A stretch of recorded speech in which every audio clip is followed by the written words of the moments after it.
Hello, welcome to the Performance Shift. My name is Tony. I'm a sports PT. And I'm David Sprendel, sports performance coach, and we're going to take you through a golf warm-up. This is what I call like a hip airplane. So it's really important to be able to move your pelvis on your femur, similar to how you can move your femur on your pelvis. So what you'll start with, just to make this easy, is just something for balance. You can hold on to the rack, the wall, a pole. You can use kind of anything. So you're going to balance, and then you're going to kind of come back into this little hinge pattern and really float your back leg up and make sure your foot stays up to the ceiling the whole time. And then thinking with your pelvis, you're going to try to roll your pelvis open away from that stance leg. And while you're trying to keep your kneecap nice and forward, keeping this back leg floating, then you're going to roll this pelvis down with control as far as you can while making sure your foot stays high. And you're just going to rinse and repeat, making sure your knee stays nice and stable. Okay.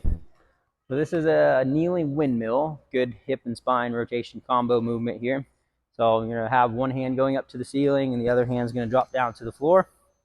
Key things to think about: make sure your foot in the front stays nice and flat, and then make sure this knee doesn't dump out because you might feel a little bit of tightness in the hip. So knee stays forward, foot stays flat. Start with your hand up to the ceiling.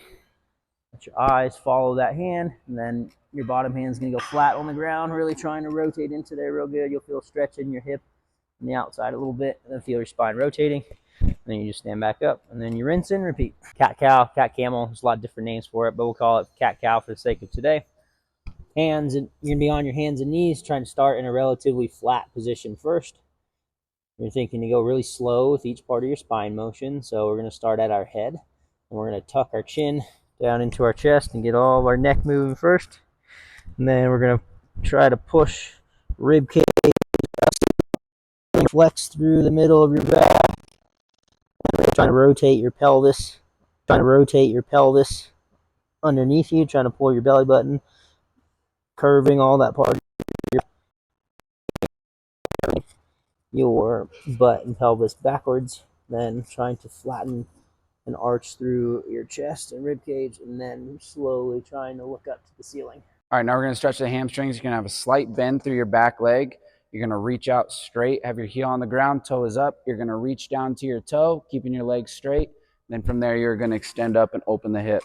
You can switch legs, sit back, reach down, and then extend up. Start tall, rotate from side to side with our shoulders, locking in our hips. Our hips should not be swaying to the side.